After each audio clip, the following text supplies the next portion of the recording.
Hello people! So tingnan nyo naman kung gaano karaming sabon ito.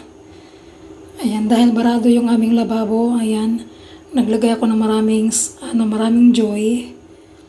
Tapos haluan ko ito ng mainit na tubig at ibuhos natin dito sa ating lababo, ayan.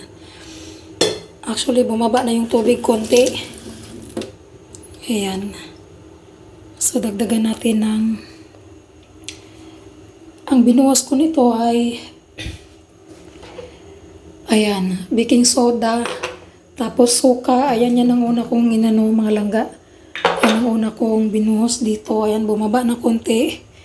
Pero ewan ko lang kung pag nagtapon ako ng maraming tubig, nag-i-stack pa rin yung tubig. So, ayan. Ito ang second step na ating gagawin. Maraming joy. Tapos, haluan natin yan ng tubig. At ito na mga langga, haluan na natin ng kumukulong tubig. Ayan. Halo-haloin lang natin. Tunawin natin ang gusto.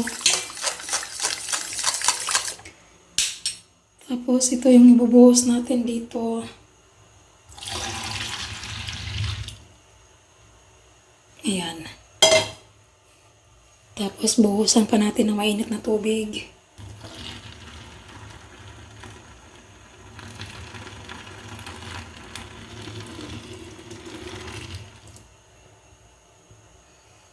Ayan. At mamaya malangga, ayan, nagpakulo ako ng maraming tubig.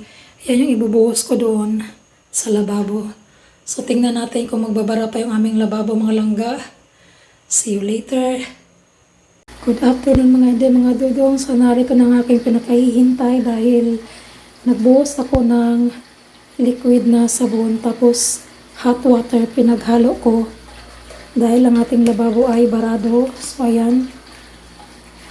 Tapos na akong nagbuhos din mga langga ng mainit na tubig at liquid na sabon. At ngayon, i-try natin buhusan ng isang langga ng tubig. Tingnan natin kung ang tubig ay tuloy-tuloy ng bababa ang tubig. Tuloy-tuloy na yung bababa ang tubig. Kasi mga langga kanina sobrang barado talaga ang aming lababo.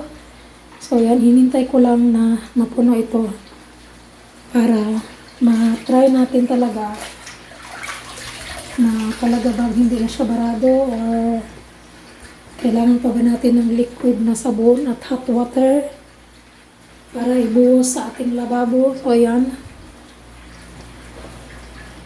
Ayan. Tama na yan mga langga. Ibuhos natin para malaman natin hindi na siya barado.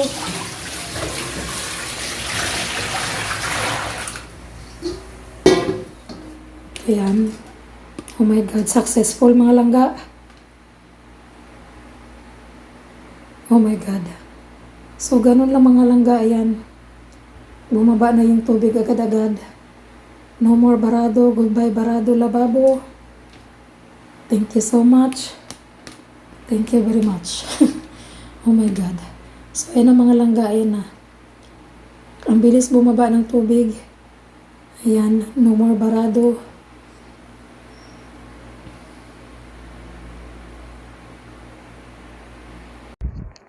And that is for today's video mga langga. I hope na meron kayong natutunan. Dahil ilang araw na rin akong siging kabuhos-buhos ng mainit na tubig. 3 planggana ng mga langga and then nagbuhos ako ng 2 brand. At magdamag ko yung hindi binasa doon. So wala pa rin, barado pa rin. Hanggang kinabukasan, naghugas ako doon, barado pa rin. Hanggang ngayon mga langga, nag-research na talaga ako kung paano masolba yung pagbabara. Kung paano tanggalin yung barado sa lababo. So, yun nga ang aking na-research mga langga. Yun lang ginawa nila ay baking soda, suka, ilagay yung baking soda doon sa lababo and then buhusan mo ng suka and after nun, joy at hot water, yun yung ibuhos doon sa pangalawang lababo. So, yun mga langga, nag-successful naman dahil natanggal yung barado ng lababo namin. At ayun, nagamit ko na nga siya mga langga at yun, binuhusan ko siya ng 1 plangganang tubig at yun, hindi na talaga siya nagbara mga langga. Ang tubig ay dire-diretso nang bumaba yung tubig. So, maulan po mga langga. And that is for today's video guys. Please like, share, and subscribe. At yun. So mukha lang 'tong mga langga. Thank you so much for watching. God bless you all. Bye-bye. Ingat.